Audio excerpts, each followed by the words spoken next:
नमस्कार दोस्तों। Law of one यानी एक का कानून, या कह लीजिए एक का ज्ञान, या कह लीजिए एक के तरीके, यह उसका 18वां सत्र है जो कि फरवरी 1981 को रिकॉर्ड किया गया था। दोहराया जाता है कि इस किताब द्वारा दी गई सभी सूचनाएं और जानकारियां आप मान भी सकते हैं, जान भी सकते हैं, नज़रअंदाज भी कर सकते हैं और सिरे से खारिज भी सकते हैं, क्योंकि यह आपकी फ्री विल है जो कि अनंत रचयिता द्वारा आपको दी गई है।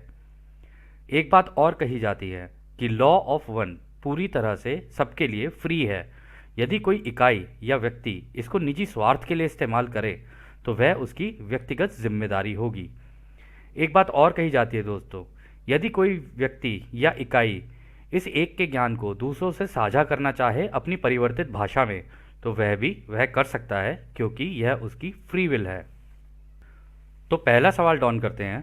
मैं पिछली रात सोच रहा था कि यदि मैं रा की जगह होता और लोगों को एक के कानून के बारे में जानकारियां दे रहा होता, तो एक के कानून की पहली विकृति या कह लीजिए हिस्से के कारण हो सकता है कि सही जानकारियों के साथ गलत जानकारियां भी मिल सकती थी। आपके साथ भी ऐसा होता है। तो रा कहते हैं, हम ऐसा जानबूझकर नहीं करते हैं, हालांकि कन्फ्यूजन हो सकता है। इस वक्त इस गलती का कारण है कि कार्ला ने एक रसायन का सेवन किया है। हम पूरी कोशिश करते हैं कि कोई भी गलत जानकारियां नहीं दें। हम तो बस उस एक रचना और बुद्धिमान एकता के अनंत रहस्य के बारे में बता सकते हैं। तो आगे डॉन कहते हैं, क्या बता सकते हैं कि कार्ला ने कौन से रसायन का सेवन किया है जिसके कारण हमारा संपर्क प्रभावित हो रहा है? तो रा कहते हैं, आपका सवाल स्पष्ट नहीं है, क्या फिर से पूछ सकते हैं? तो डॉन कहते हैं, आपने अभी बताया है कि आपको संपर्क में दिक्कत आ रही है क्योंकि कार्ला ने कुछ रसायन का सेवन किया है। क्या आप बता सकते हैं कि वह रसायन कौन सा है? तो रा कहते हैं, उस रसायन को एलएसडी कहते हैं। यदि इसका उपयोग किया जाता है तो ये संपर्क को प्रभावित नहीं करता है। इस रसायन से दिक्कत यह आती है कि जब इसका असर कम होता है तब इसके नाटकीय प्रभाव होते हैं। इस कारण जब भी कार्ला इस सत्र की शुरुआत करती है तब इस रसायन के कारण उसकी ऊर्जा प्रभावित होती है। हालांकि इस वक्त यह रसायन उसकी ऊर्जा को सत्र के दौरान बढ़ा नहीं रही है, यानी कि यह रसायन का प्रभाव कम हो गया है। फिर भी यदि हम देखते हैं कि यदि संपर्क प्रभावित हो रहा है तो हम कुछ समय के लिए संपर्क काट देते हैं ताकि हम कार्ला को सुरक्षित रख सकें और उसका ख्याल रख सकें। तो दोस्तों यहाँ पे हुआ क्या था, कार्ला की एक दोस्त हुआ करती थी। उसने बहला फुसला कर ना कार्ला को एलएसडी दे दी थी, तो कार्ला ने एलएसडी ले ली थी। अब एलएसडी का क्या होता है, वो जब ऊपर जा रही होती है, मतलब जब उसका नशा होता है ना, वो जाता है तो उसके बाद क्या कहते हैं, आप हो सकता है एक बार को क्या कहते हैं दूसरी अनंत क्या कहते हैं बुद्धिमानिता तक चले जाओ या फिर दूसरी डायमेंशंस में चले जाओ, परंतु ये बिल्कुल सही तरीका नहीं है इसको करने का। मेडिटेशन से बढ़िया कोई तरीका नहीं है। जब ये उतरता है ना तो हो सकता है आपको साइकिक अटैक्स भी पड़ जाए। इसीलिए हम किसी भी व्यक्ति को किसी भी तरीके की ड्रग्स, किसी भी तरीके की इस तरीके के रसायन का इस्तेमाल का कोई भी हम किसी भी तरीके के नशे को सपोर्ट नहीं करते हैं। तो आगे डॉन कहते हैं, क्या ऐसा कोई खाना है जो इस वक्त कार्ला खाए तो उसके लिए मददगार हो या हानिकारक हो? तो रा कहते हैं, इस समय कार्ला का शरीर बीमार है, इसलिए वह वही खाए जो उसके लिए बेहतर हो, जैसे कि अनाज, सब्जियां इत्यादि। हालांकि इस सवाल का कोई इतना महत्व नहीं है क्योंकि कार्ला का झुकाव रचयिता की सेवा में काफ़ी अधिक है। लेकिन अभी जब कार्ला की ऊर्जा नीचे जा रही है तो वह कभी कभी यदि चाहे तो मांसाहार ले सकती है, जिससे उसकी कमजोरी ठीक हो सकती है। अच्छा दोस्तों, आप लोग सोच रहे होंगे कि रा है तो सूरज के अंदर और ये कह रहे हैं कि भाई मांसाहार खा लो। ऐसा नहीं है।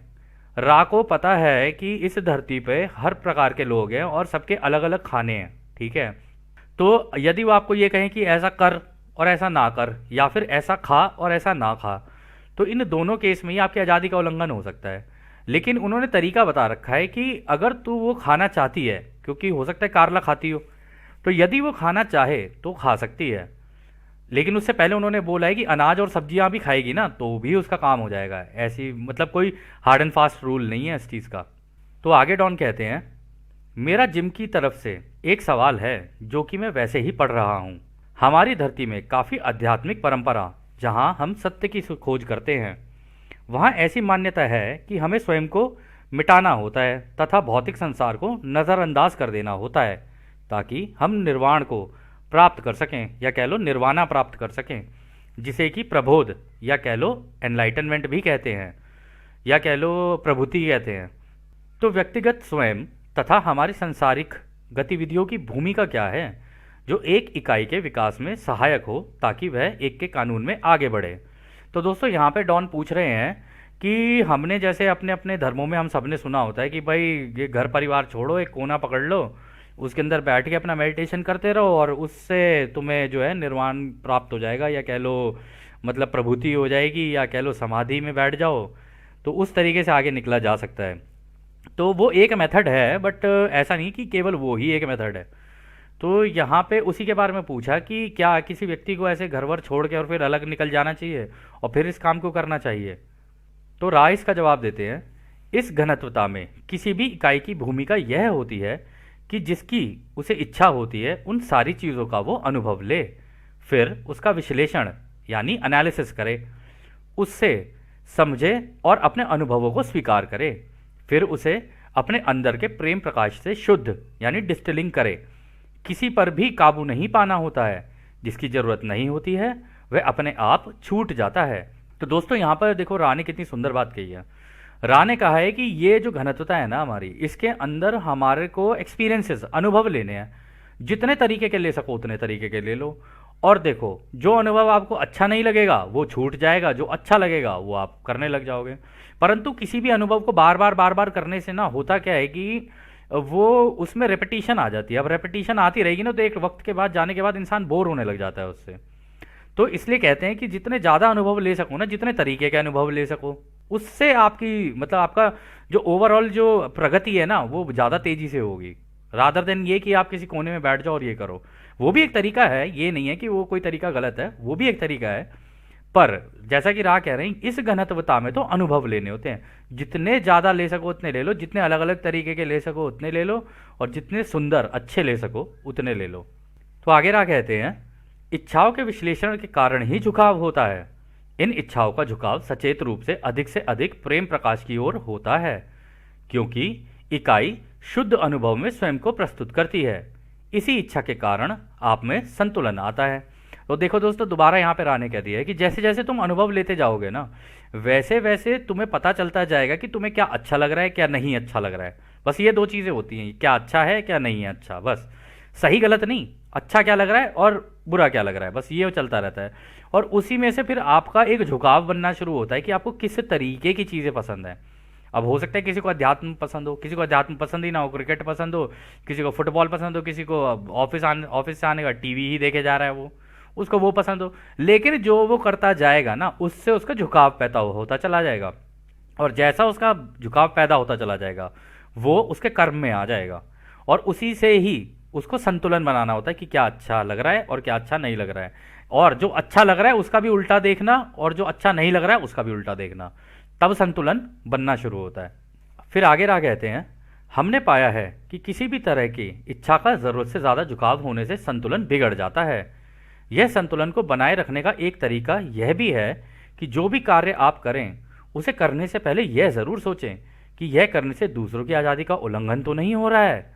इस तरह स्वतंत्र इच्छा की रक्षा होती है। और दोस्तों देखो, दोबारा राह ने देखो कितनी सुंदर बात कही है। तुम्हें जो अच्छा लग रहा है तुम वो करो, कोई दिक्कत नहीं है, लेकिन हमेशा कुछ भी करने से पहले ये सोचो कि कहीं इससे किसी दूसरे की आज़ादी का उल्लंघन तो नहीं हो रहा है। आप उससे पूछ सकते हो, मांग सकते हो। ऐसे करोगे तो यदि उसकी इच्छा होगी तो या तो आपको दे देगा, नहीं होगी तो नहीं देगा। तो इससे आप अपनी स्वतंत्र इच्छा की रक्षा कर सकते हो। और इसलिए कहते हैं कि कभी भी ना ये नहीं एक्सपेक्ट करके चलना चाहिए कि जो मैं मांग रहा हूँ, जो मैं पूछ रहा हूँ वो मुझे मिल ही जाएगा। नहीं, मिलना होगा तो मिल जाएगा, नहीं मिलना होगा तो कोई बात नहीं, आगे चलो। यही तरीका होता है अपना संतुलन बनाने का।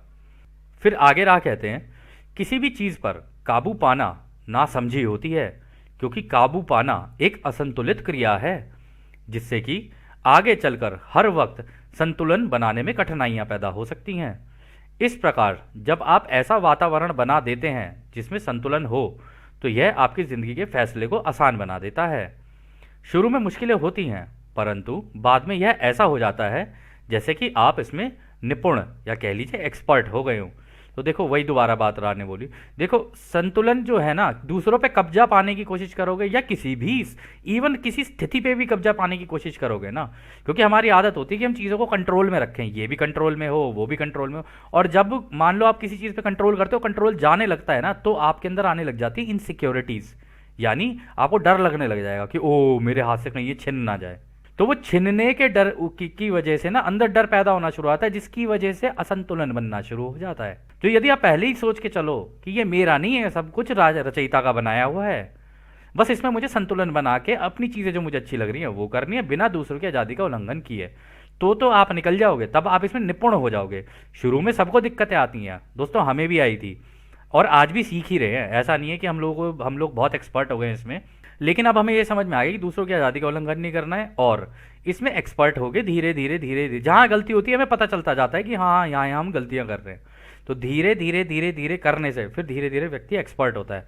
लेकिन हाँ, अब बचपन से जिस चीज़ की आदत है कि भाई ये चीज़ भी मेरी, वो चीज़ भी मेरी, अरे भाई ये सामान भी मेरा, गाड़ी भी मेरी, ये भी मेरी, सब छिन जाएगा, ये हो जाएगा, वो हो जाएगा, अगर यही सब चीज़ें दिमाग में रही तो फिर अगली घनत्वता में जाना भी मुश्किल हो जाएगा। और दूसरी बात ये भी है, अगर इन चीज़ों से लगाव रहा तो आप अपने ऊपर काम कैसे करोगे, और अगर अपने ऊपर काम नहीं किया तो फिर आगे कैसे बढ़ोगे। इतना इतना सिंपल है इसको समझना। खैर, तो आगे रहा कहते हैं, हर इकाई के लिए उचित समय में सभी चीज़ें स्वीकार योग्य हैं, और अनुभव में, समझदारी में, स्वीकार करने में, फिर उसके दूसरों के साथ साझा करने में, यह सारी चीज़ें एक प्रकार की विकृति या कह लीजिए हिस्से से दूसरे प्रकार की विकृति यानी हिस्से की ओर जाती है, जो कि एक के नियम के काफ़ी अधिक अनुकूल होती है। तो दोस्तों वही वो कह रहे हैं कि जब तुम इसका इस्तेमाल करने लग जाओगे ना इन सब चीज़ों का, तो तुम धीरे धीरे चीज़ों को स्वीकार भी करने लगोगे, अनुभव भी तुम्हारे और अच्छे हो जाएंगे, और अच्छे अनुभव मतलब जिस भी अनुभव को लोगे ना उसको अच्छी तरीके से ले पाओगे, और समझदारी में भी तुम्हारी समझदारी भी बढ़ जाएगी, और तुम चीज़ों को स्वीकार भी करने लगोगे, क्योंकि जो चीज़ जैसी है वैसी है, आप कंट्रोल नहीं करोगे। अब जैसा हो रहा है वैसा हो रहा है, कंट्रोल नहीं करना है उसको। कंट्रोल करोगे तो तुम्हारा ही संतुलन खराब हो जाएगा। तो फिर आगे रहा कहते हैं, हम यह कहना चाहेंगे कि किसी भी इच्छा को नज़रअंदाज करना और उस पर काबू करना आसान है, बजाय इसे समझना या स्वीकार करना। इसके लिए धैर्य और अनुभव की आवश्यकता होती है, जिसमें स्वयं का तथा दूसरों की देखभाल और करुणा के साथ विश्लेषण यानी एनालिसिस करना होता है। तो दोस्तों ये देखो, किसी भी चीज़ को नज़रअंदाज भी किया जा सकता है, उस पर काबू भी पाया जा सकता है। ये हो सकता है, कर ले कोई व्यक्ति, ठीक है, कि हाँ जी इसकी इच्छा हो रही है इसको छोड़ देता हूँ, जी उसकी इच्छा हो रही है उसे छोड़ देता हूँ, उसे काबू करने की भी कोशिश कर भी सकता है कोई व्यक्ति अगर चाहे तो। कह रहे लेकिन उसको समझना कि मैं ऐसा कर रहा हूँ तो क्यों कर रहा हूँ, इसके पीछे का मूल कारण क्या है, वो करना, फिर उसको स्वीकार करना, अच्छा इस मूल कारण की वजह से था, तो अब देखता हूँ करना है या नहीं करना है, और जैसे करना है या नहीं कर, अगर करने की इच्छा है तो फिर कर, लेकिन दूसरों की आज़ादी का उल्लंघन का ध्यान रख, और अगर नहीं करना है तो कोई बात नहीं, वो अनुभव नहीं तो कोई और अनुभव आएगा फिर।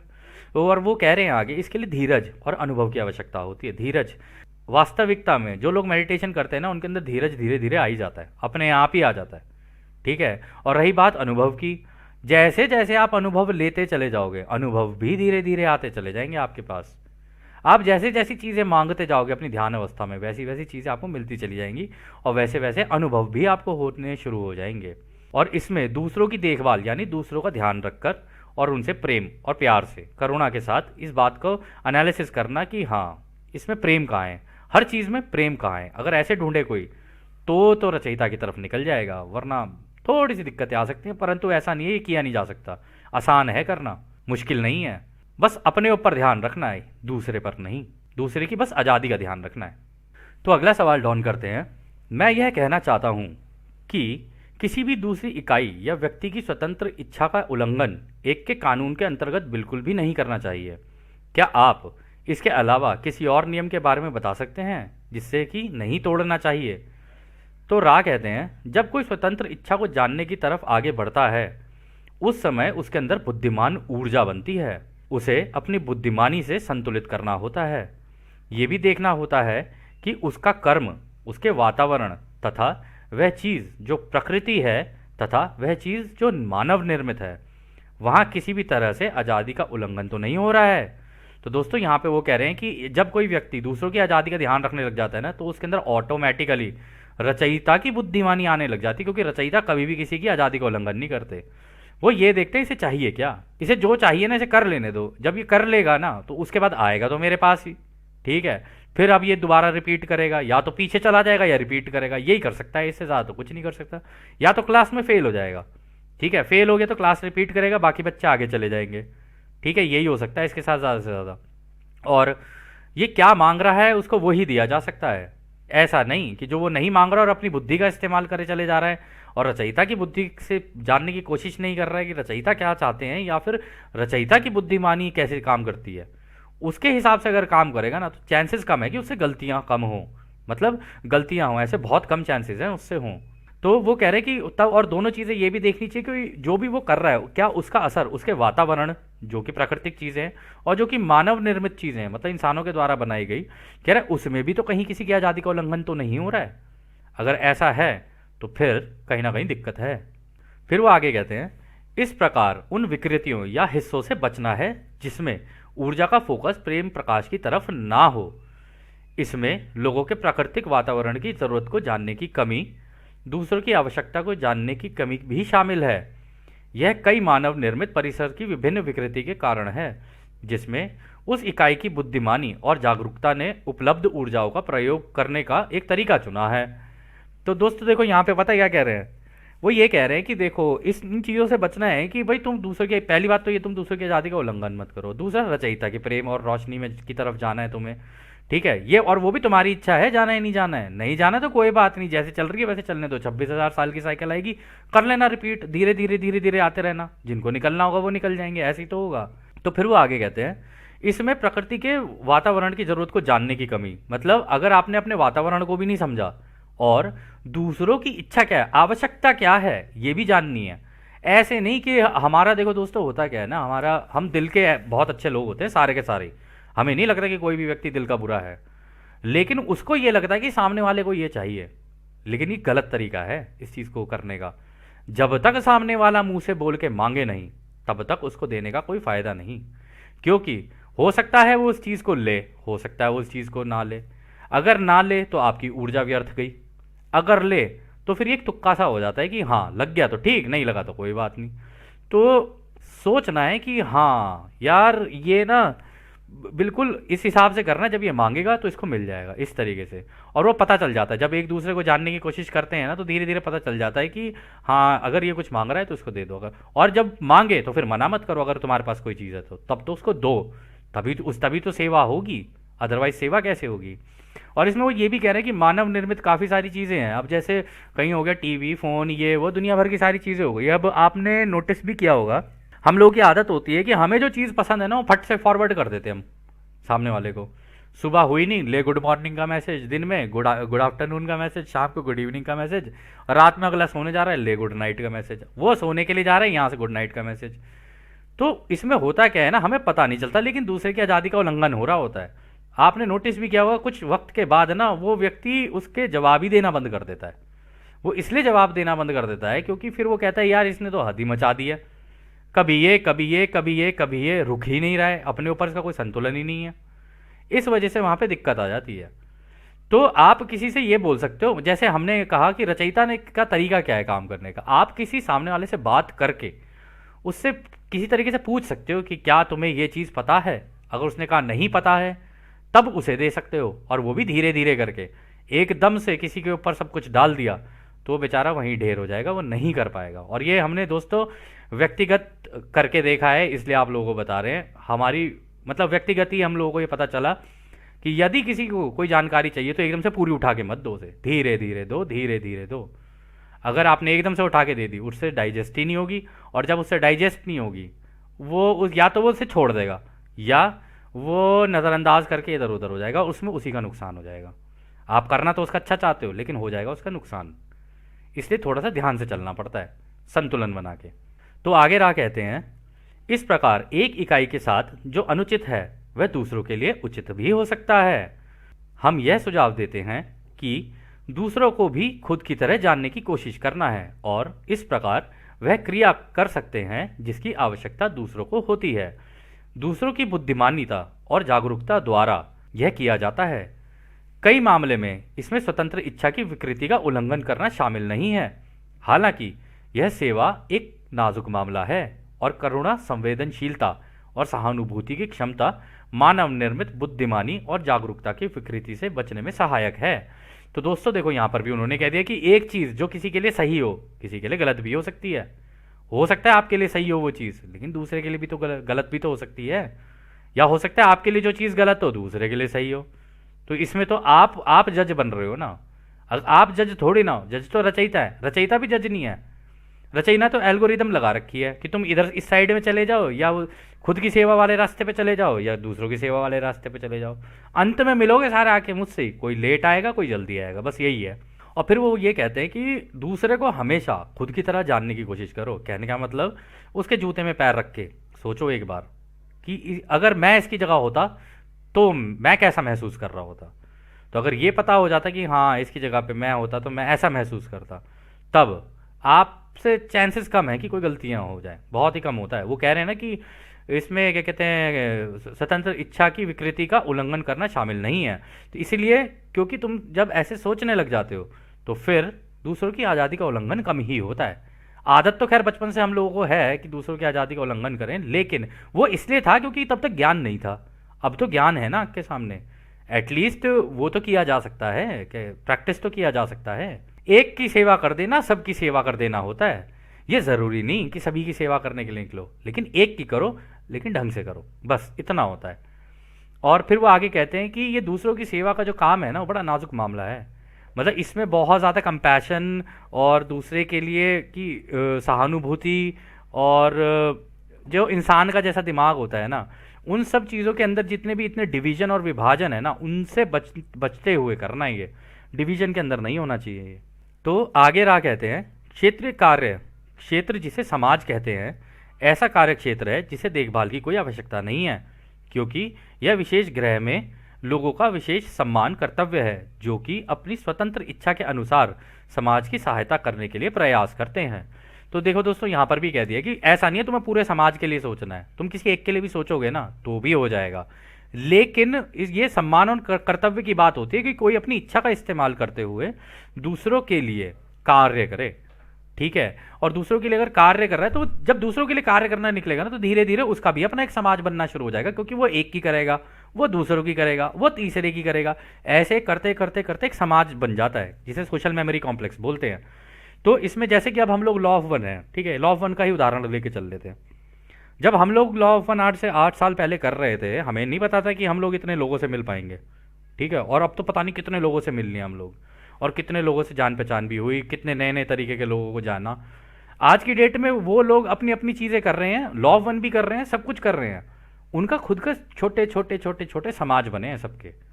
सबको समझ में आया कि इन इन चीज़ों का इस्तेमाल कैसे करते हैं, रचयिता की दी हुई चीज़ों का इस्तेमाल कैसे कर सकते हैं, ठीक है। तो ऐसे में एक बड़ा समाज भी बन जाता है, ऐसे में छोटे छोटे समाज भी बन जाते हैं। तो समाज बड़ा हो या छोटा उससे कोई फर्क नहीं पड़ता, क्या वो समाज किस दिशा में जा रहा है उससे फर्क पड़ता है। अगर वो गलत दिशा में निकल गया, खैर गलत और सही तो कुछ भी नहीं है, या तो खुद की सेवा की दिशा में जाएगा या दूसरों की सेवा की दिशा में जाएगा, बस ये दो चीज़ें हो सकती हैं। फिर आगे रहा कहते हैं, इस प्रकार आपके पास दो सरल निर्देश हैं। प्रकृति में व्यक्त बुद्धिमान ऊर्जा के बारे में जागरूकता, स्वयं में व्यक्त बुद्धिमान ऊर्जा के बारे में जागरूकता साझा करने के लिए जब यह इकाई द्वारा सामाजिक परिसर के साथ उचित लगता है। और आपके पास एक असीम रूप से सूक्ष्म और विभिन्न विकृतियों का समूह है जिसके बारे में आप जागरूक हो सकते हैं। अर्थात स्वयं और दूसरों के संबंध में विकृतियां स्वतंत्र इच्छा से संबंधित नहीं हैं, लेकिन सामंजस्य पूर्ण संबंधों द्वारा दूसरों की सेवा के रूप में दूसरों के लिए अधिक लाभ होगा।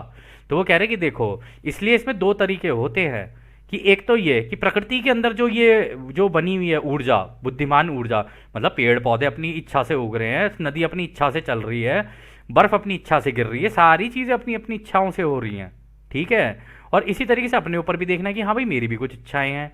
इसी तरीके से ये देखना है इस समाज में भी सभी की अलग अलग अलग अलग इच्छाएं हैं। अब आप सबकी तो पूरी नहीं कर सकते, लेकिन किसी एक की तो कर सकते हो, और जो एक होगा ना बिल्कुल आपके जैसा ही होगा, लगभग मिलता जुलता। यदि आपके जैसा मिलता जुलता होगा तभी ही आप उसकी मदद कर पाओगे। अगर आपके जैसा मिलता जुलता नहीं है तो आप उसकी मदद नहीं कर पाओगे।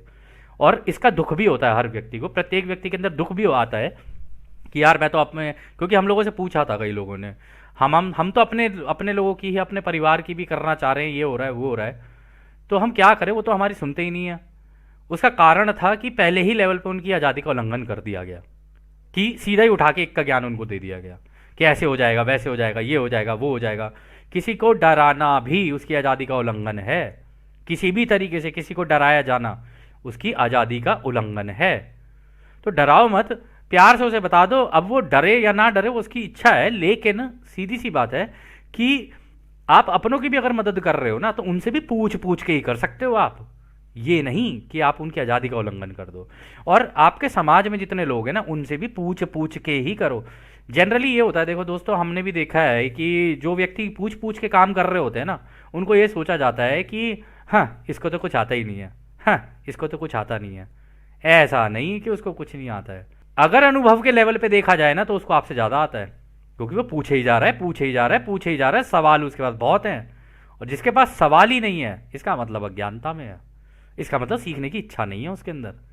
और जिसके अंदर सीखने की इच्छा नहीं है उसके अनुभव भी ज़्यादा नहीं हो सकते, लिमिटेड ही होंगे उसके अनुभव। उन्हीं अनुभवों का इस्तेमाल करके वो अपनी सारी चीज़ें जज कर रहा होगा और उसके अकॉर्डिंगली काम कर रहा होगा। ये ही होता है मैक्सिमम केसेस में जो देखा गया है। तो खैर दोस्तों, इस सत्र को अब हम यहीं समाप्त करते हैं, और जैसे कि राह हमेशा कहते हैं, अब हम आपको से एक अनंत रचयिता के प्रेम, उसकी रोशनी, उसकी शक्ति और उसकी शांति में छोड़कर चलते हैं। आद ने हमारे भाइयों, आद ने वासु। धन्यवाद।